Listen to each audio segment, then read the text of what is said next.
Good evening, America. It is 7 p.m. Monday, August 3rd, and this is Queer News Tonight, the world's first live LGBTQ daily evening news. It is time to queer up the news. Watch as we bring you these and other stories from the LGBTQ headlines. The House votes to defund Trump's transgender military ban, and North Dakota GOP's platform is so anti-LGBTQ, no one will say who wrote it.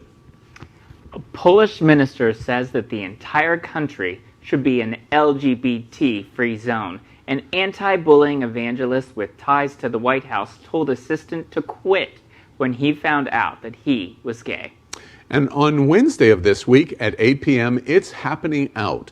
We'll tackle the issue of identity shaming in the LGBTQ community and what we can do to combat it. Then on Thursday at 8 p.m., Gay Town Hall. A diverse group from around the LGBTQ community weighs in on Biden's choices for vice president and who they would choose. So good evening again, America. It's 7 p.m. Monday, August 3rd, 2020, and it is time to queer up the news. We are literally out of the closet and into the headlines. So many of your stories we are going to tell this evening on Queer News Tonight. Tonight on the world's first live daily queer evening news show. Tonight's news about the gay community and the news from an LGBTQ perspective.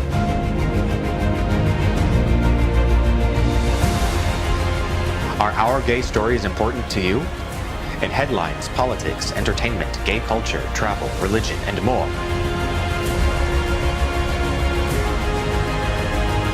Reported by respected anchors. Out of the closet and into the headlines on Q News Tonight.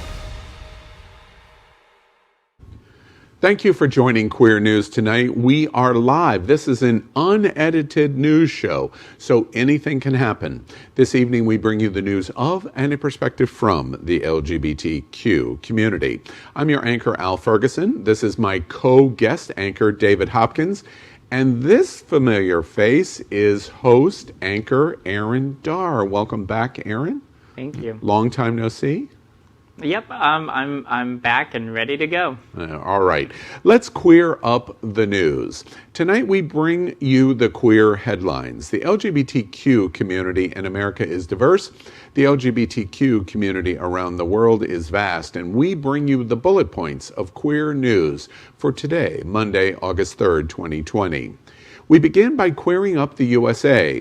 A racist bicyclist calls an Asian man a slant-eyed faggot after calling 911 and faking an injury. Amazing story. Watch this. That was crazy. Bring the cops over here. You're sick. I like this energy. Get the fuck away from me, bro. Oh yeah, you see this, right? Oh, you see this, right? Oh, you see me. Get the fuck away from me. Yo, why don't you just act like a man? We're gonna go around the corner and fuck you up. I like that. Oh, yeah. Pussy ass bitch. Oh, yeah. You hear this. Y'all hear this, huh? You're a pussy ass bitch. Y'all hear this, right? So then don't be recording and acting like a fool. Oh, you almost ran me over with your car, I'm you scared. dumb fuck. I'm scared, You y'all. almost ran me over with your car, you I'm fucking scared, y'all. retard. Somebody help. You inbred motherfucker. Somebody help. You know why you guys are all fucking slant-eyed? Because you're fucking inbreds. Well, right. Yeah, if I'm you scared. See a black fucking retard, you see any fucking, if you see any retards, they look like you. Either the black, whatever. Oh, now you're being racist. They're over like this. You know why? Oh, now you're being racist. Normalized fucking your sisters. Word. Oh, now you're being racist. You're the Oh racist shit! one, What'd I say? You don't think I belong in this neighborhood? I got born here, bitch. What'd I say? I was born here. You're not gonna run me over on my fucking streets. What'd I say? You're not gonna run me over on my streets. What'd I say? You're not gonna run me What'd I over. say? A New Yorker was caught in an anti-gay racist rant in a video that is going viral. A video posted on and to the Instagram channel Karen's Gone Wild, which is the best name for anything, by the way, shows a bicyclist calling an Asian man a faggot and making fun of his eyes, saying that his $11,000 bike is worth more than the victim's car. The driver said that the fire department and an ambulance showed up because the bicyclist claimed to be injured. I've never seen so many authorities roll their eyes all at once, he wrote. This brings to light a very, very important thing.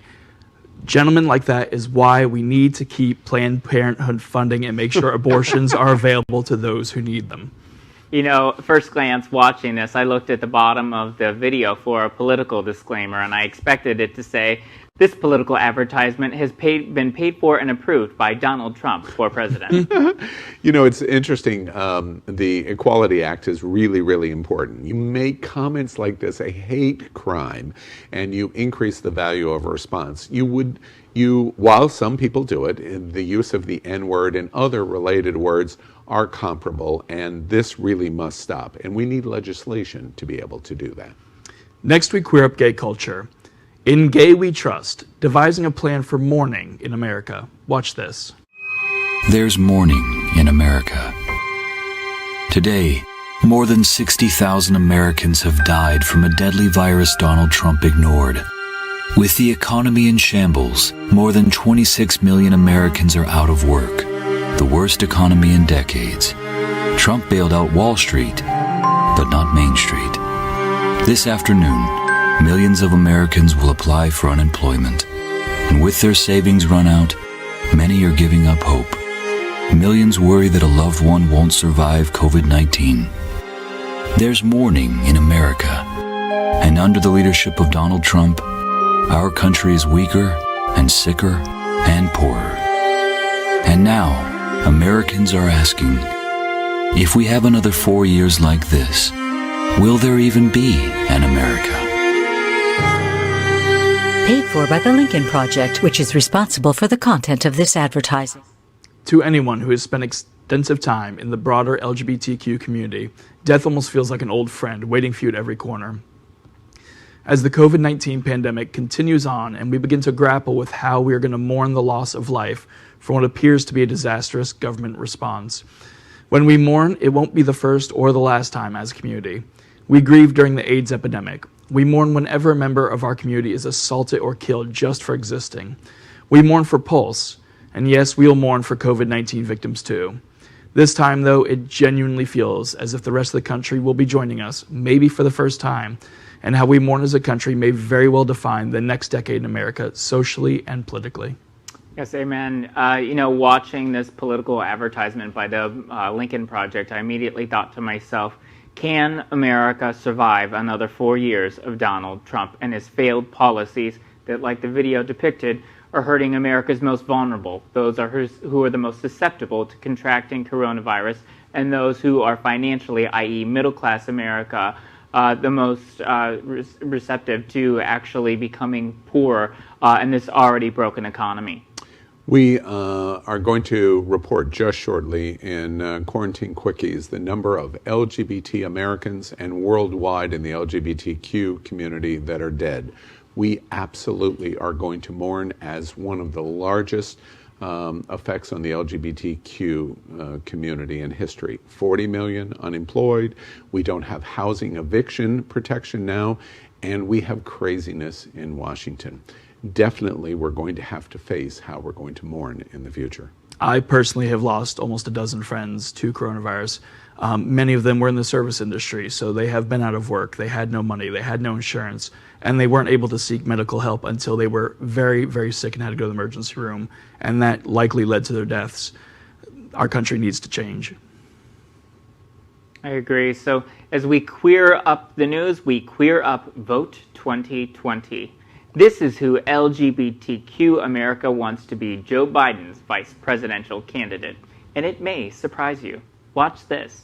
Running mate search, Joe Biden is said to be considering from a group of female governors, lawmakers, and former Obama administration officials. Two contenders spoke out Sunday. Any one of the women whose names have been mentioned to be being considered are fabulous women and well prepared to step up and do the job of vice president. Absolutely. I do feel that I could do the job. As Biden reviews his options, CBS News analyst Robbie Mook, who led Hillary Clinton's 2016 campaign, said the former vice president is likely trying to answer two main questions. who do you think is prepared to be president of the United States if something happens to you? But also, who do you want to be your partner, in the West Wing and in the White House? The Democratic Party has a host of fantastic choices on LGBTQ issues to pick from when wanting to know who would be best for our community. Tammy Baldwin, who became the first out lesbian in Congress in 1998 and has been an able advocate in Congress for the last 20 years.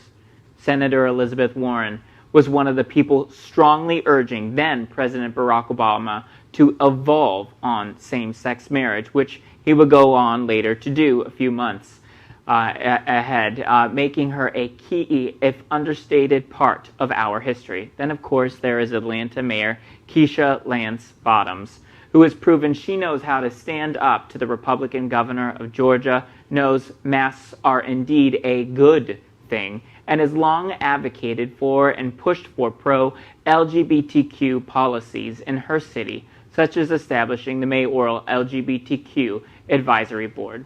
One thing is very clear. There are many fantastic choices to pick from when Biden makes his choice. Absolutely right. We have so many choices for vice president. Some, like Warren, that I wasn't an advocate being the presidential candidate, but would be great as vice president of the United States. However, I'm holding out for a black woman. It is so time. It is so time. And we're probably going to hear who that probably is going to be in a moment. Yeah, I think it's going to be Keisha Lance Bottoms, just to anger Aaron. But well, I did bring a prop with me tonight. Her name is Kamala, for the people. And as I learned from a very early age, even though you're a boy, you can play with dolls. Just to second what Al said, I think that our vice presidential candidate for the Democrats has to be a woman of color. The year is 2020. White women, for example, make 77 cents for every dollar a man makes. Black women in America in 2020 make 66 cents for every dollar that a white man makes. We still have much work to do. We queer up the world tonight in reporting that the Polish minister says that the entire country should be an LGBT-free zone. Mr. Kowalski, the Polish Minister of State Assets, has said that the entire country should become an LGBT-free zone, noting that the country's constitution only recognizes a family as between a man and a woman.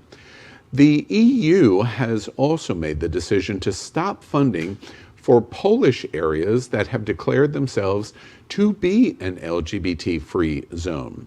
The minister, of course, thought this was absurd since Poland was not breaking any of the country's laws, and went further in saying that he hopes someday soon the entire country would come to recognize the problem with the so-called LGBTQ ideology.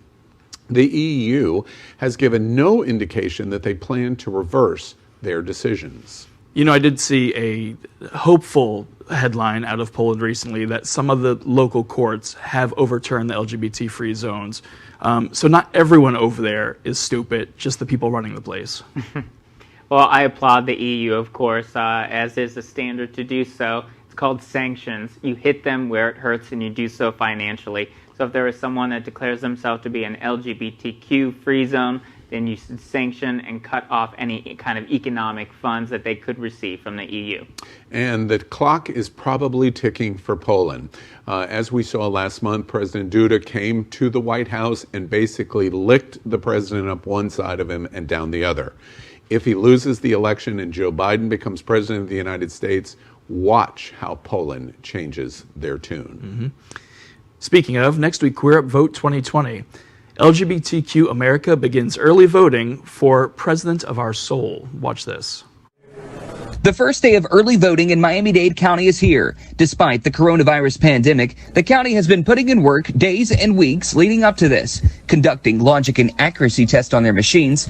The test includes everything from opening the equipment to transmitting and tabulating results. We're taking all the CDC and Department of Health guidelines into place, and that means that our poll workers are going to be wearing masks.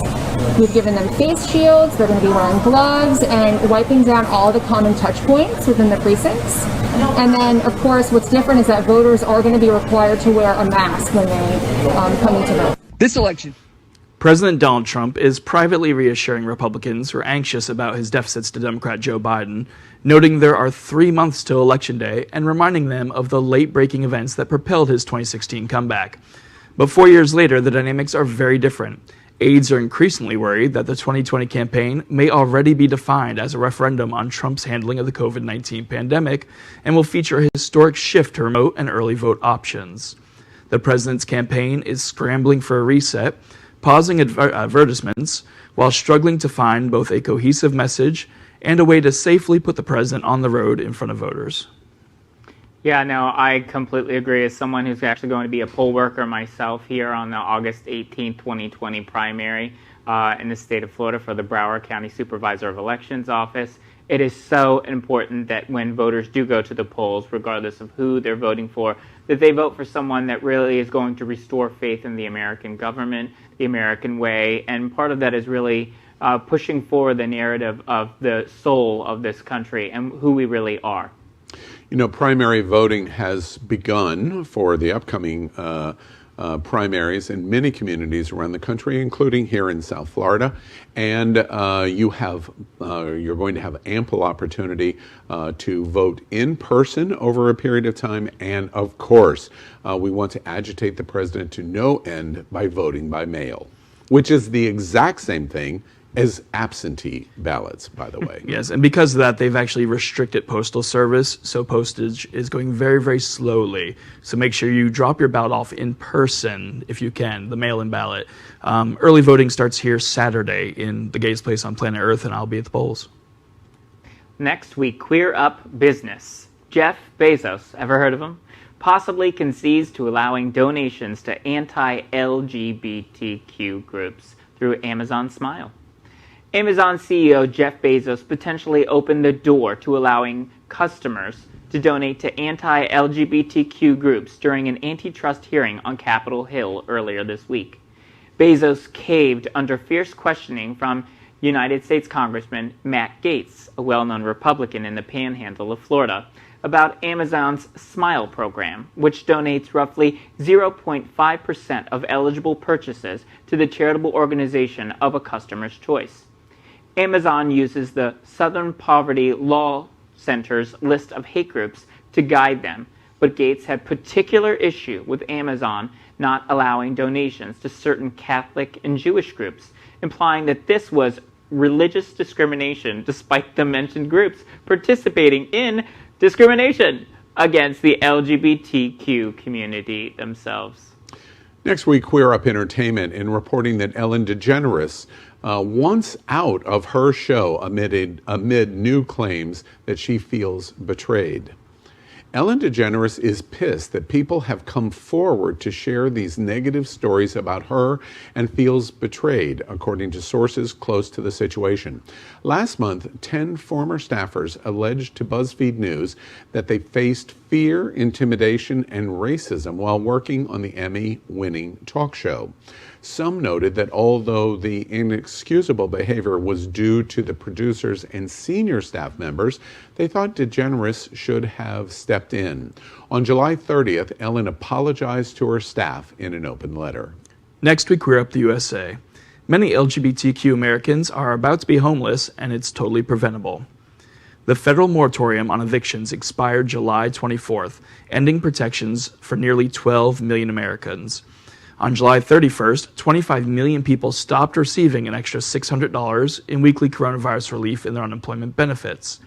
If Congress doesn't step in, these people could be evicted come September. And the worst part is that this looming crisis is completely avoidable. However, so far, lawmakers in Washington have yet to come to an agreement.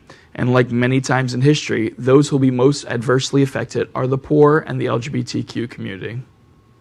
Next, we continue to queer up the USA. North Dakota's GOP's platform is so anti-LGBTQ, nobody will say who wrote it.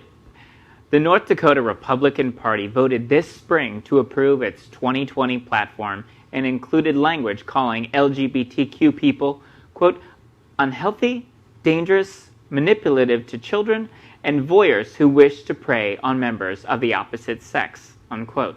Strangely, after it started getting press attention last week, the same GOP officials who voted on said homophobic language are now condemning it and saying they don't know who wrote it or where it came from.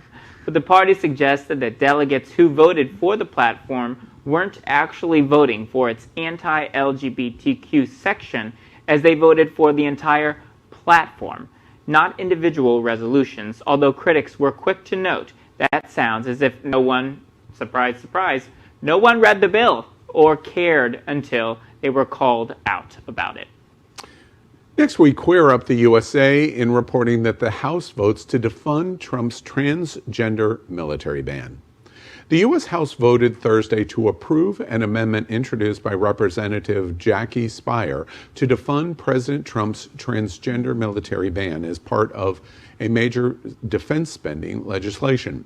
Lawmakers approved the amendment by voice vote as part of a block of amendments the House Rules Committee approved for consideration during debate over the fiscal year 2021 defense appropriations bill. The vote comes nearly 3 years after President Trump tweeted out the policy on July 26, 2017, saying he'd bar transgender people from serving from the military in any capacity. Joe Biden, the presumptive Democratic presidential nominee, has said he'd reverse the ban upon his election and allow transgender people to serve openly in the military. Next, we queer up religion. Anti-bullying evangelist with ties to the White House told assistant to quit when he was found out he was gay. Brandon Schwartz, former assistant to the anti-bullying motivational speaker Nick Vujicic, claimed he was encouraged to quit when Vujicic learned he was gay. Vujicic is a Christian evangelist who was born with tetraamelia syndrome, a rare disorder characterized by the absence of arms and legs. After a childhood of bullying that led him to the brink of suicide, he founded the Christian ministry Life Without Limbs, and now gives motivational speeches at schools, churches, prisons, hospitals, and stadiums around the world. After the Pulse shooting, someone found a picture of Brandon outing him as gay to Vujicic. After finding out, he asked Brandon to resign and afterwards cut all ties to his former friend. I suppose not all forms of bullying are equal in the eyes of his Lord. Next, let's catch up on all the news surrounding COVID-19 with our segment called Quarantine Quickies. The first story tonight is our daily reporting on coronavirus facts, especially important to the LGBTQ community. We begin first in reporting on coronavirus case numbers. Based on standard acceptance of 7% of the LGBTQ community, the world's LGBTQ COVID-19 cases now stand at 1,281,760, while America's LGBTQ COVID-19 cases stand at 337,738. We remind you that America continues to be ground zero of the pandemic. The USA is just 4.4% of the world's population, and today America is 26.3% of all of the world's cases. Next, we report on coronavirus deaths. The world's LGBTQ COVID-19 deaths now stand at 48,594, while America's LGBTQ COVID-19 deaths stand at an incredible 11,094. The USA is 22.8% of all of the deaths on this planet. Quarantine Quickies. LGBTQ America, the U.S. is entering a different phase of COVID-19 outbreak. Watch this.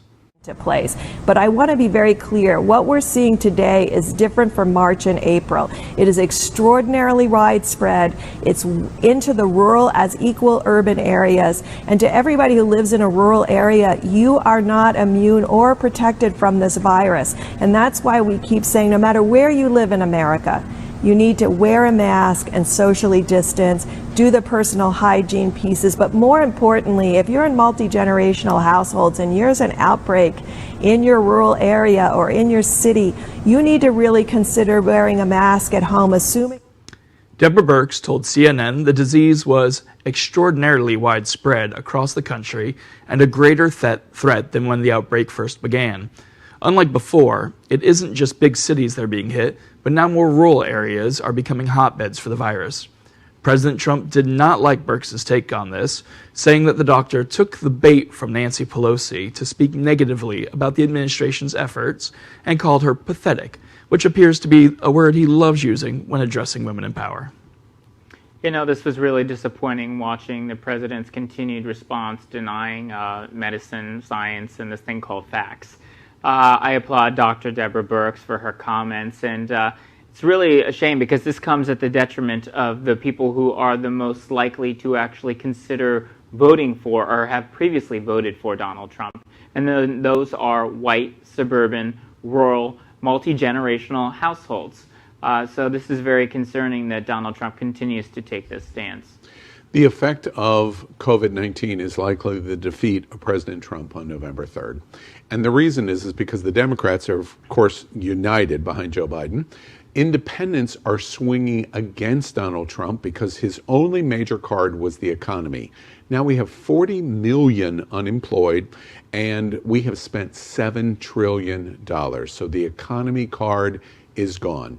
All that is left is there's a response on COVID, and clearly he's not going to take the action necessary. You know, thank God for the very stable genius, and by that I mean Dr. Fauci, Dr. Birx.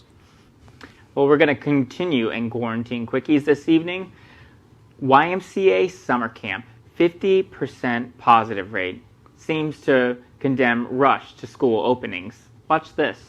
What we want to do is show you the things that we're going to do to keep your camper safe.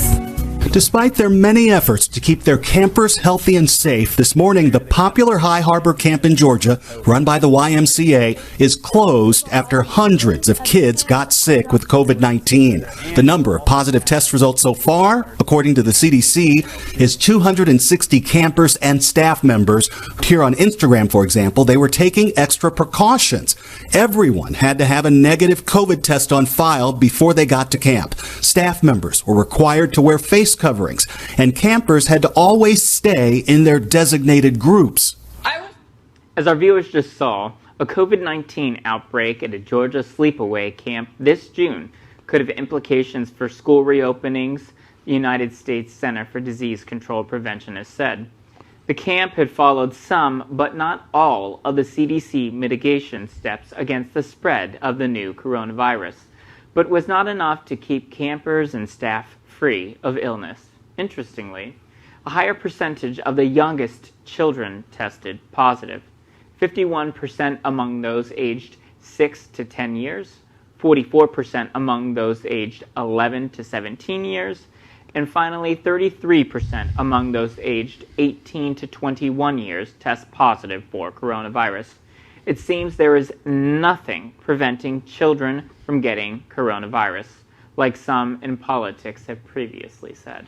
Well, we're now just weeks away from school openings. I know many teachers are in lawsuits. Many school boards have said no, they're going to go to digital instruction. But the administration continues to push for full opening of schools. And it seems to me this example of a 56% test positive rate, even if the children were not dramatically affected, they're taking the virus home to their parents and to their grandparents. And this will have absolutely spectacular effect on their families. Any family who's ever had small children knows that kids bring everything home. They may not get sick, but they're bringing it home to everyone else. Kids are super spreaders of everything, and apparently even that includes coronavirus. Yeah. This is very concerning reading this, especially as this happened in our sister state in Georgia. You know, it's August 2020. We're 2-3 weeks to go from schools reopening across the state of Florida, yet Florida continues to remain the epicenter of coronavirus, not just in America, but all over the world. 1 in every 3 children is testing positive for coronavirus, weeks now. And it's very concerning to me because I had actually read a study a couple of days ago, different parts of the world, completely different, suggesting the very same, that children are super spreaders based off of their interactions with other children.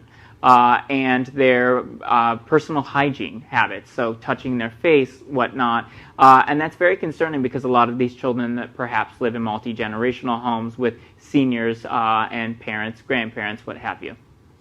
Well, next week, we're up a segment called Good News. As you can tell, after we finish our headlines, especially in coronavirus, we want to report on something that made us smile today in Good News. Queer Up Good News. Pandemic social isolation even affects 7-year-old best friends.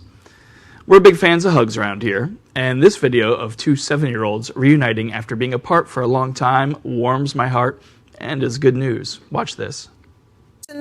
And his family were back in South Carolina earlier this month to visit relatives. So Carson's mom secretly arranged a surprise reunion with his best pal. Carson, who is that?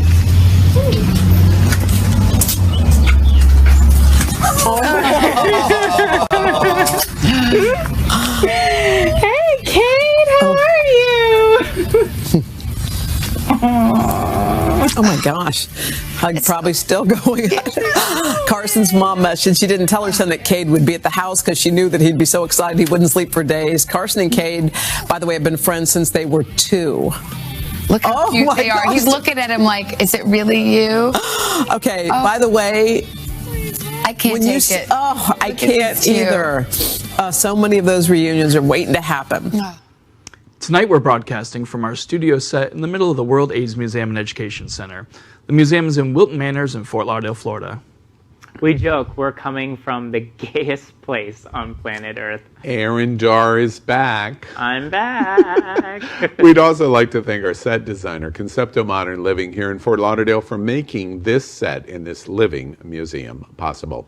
We end tonight's broadcast with what we call the Big Finish. These are short story mentions of LGBT news and news with a gay perspective. So here we go. First on Queer News Tonight's The Big Finish. Historic, first time ever space splash landing in the Gulf of Mexico. You know, the space race not only gave us hope, it also fueled invention. I can't wait to see what the race to Mars brings us. The only headline that you'll ever hear with the word Mexico in it that Donald Trump can't build a wall around. You know, when I was younger, a space splash landing meant something entirely different. It's too much lube. The Big Finish. Egypt, we're just going to quickly move beyond that. Egypt tells Elon Musk, pyramids were not built by aliens. You know, what? You mean Stargate wasn't a documentary? What's next?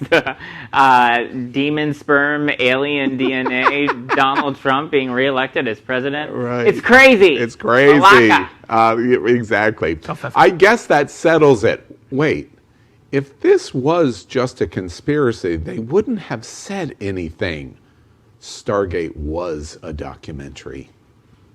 The Big Finish. In 1934, Adolf Hitler merges all offices to become Führer.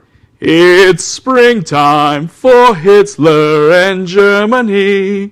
Deutschland is under a spell. The only good thing about Hitler and the Nazis were being made fun of. Yeah, that's true. You know, it's very concerning because we can laugh and we can joke all we want, but Donald Trump is reelected to a second term. It could prove very, very dangerous for anyone who considers themselves to be a minority in the United States. 1934, 2020. Some say on this day every year in Argentina, if you squint really close, you can find red fireworks in the air. We're on to you, Adolf. Oh, and by the way, in 2020, someone consolidated power at the Justice Department, loved Russia, and the Oval Office, and combined them all together and declared themselves Führer too. Congratulations, Dondolf. In the Big Finish, in 1492, Christopher Columbus set sail to the New World. And on the way, he discovered white privilege as he came to new lands that were already inhabited, and discovered a new world that had already been visited by Vikings. Why'd this guy get participation trophies for third place again? Yes, that's right, gay boys out there. It's the Niña, the Pinta, the Santa Maria, and it's not a mixed drink that you can get at a bar. But all joking aside, when Christopher Columbus came to America, there were over 22 million Native Americans. He raped, he conquered, he conquested, and he took this land from those people. Fast forward to 2020. Statues are being torn down across America. Fans of Columbus, there are many, were disappointed in 2016 when his amazing record streak of 524 years of being the most racist asshole in North America was broken by this guy who lives on Fifth Avenue in New York. The Big Finish. Annual Caucasian Garbage Bash. We have to call it that, LGBT America, because of Facebook, in Illinois, celebrated by 500 people without masks. And you know, there's so many jokes here, but the headline just says them all. Yeah, right. Coincidentally, at this garbage bash, you could overhear them all saying, Trump, Trump, Trump, make America great again. Yeah, great. Honestly, I am just really freaking glad that for once, it's not Florida. The Big Finish. BLM protesters march in KKK's National Director Thomas Robb's hometown. Wait, there were people at home in Zinc, Arkansas? I thought they were all at the White Trash Bash. That's awful. But all joking aside, you know, I have to remember the passing of Congressman John Lewis, and this is exactly why we march. It might have been 1953, fast forward to 2020, different decade, we're still fighting the same battles. My most sincere wish is that Thomas Robb lives long enough to see his ideology completely destroyed in America. Like Mao and Himmler and the failed ideology of the past, we are marching to a new day. And your efforts of lynching, murder, and even separate but equal in the 1950s and 60s didn't get us there. Funny, your savior in the Oval Office is finally pushing us over the cliff for new equality. Thank you, Donald Trump. Finally. And that's today's news for the LGBTQ community on the world's first daily LGBTQ evening news show. And remember, if it's important to the LGBTQ community, it's important to Queer News Tonight. But you must help us. Click subscribe on YouTube and share this news. We are literally out of the closet and into the headlines. This is the only source of live LGBTQ news in the entire world, and your community needs your support. You are not alone. We will get through this crisis. And we are here with you, and this is Queer News Tonight. So America, thank you for joining us. I'm Al Ferguson, and on behalf of Aaron Darr, and welcome back, Aaron, and David Hopkins, we will see you daily and tomorrow night at 7 p.m. Good night, America. Of course, the one I copied had all the Darrell Watkins stuff in it. That's okay.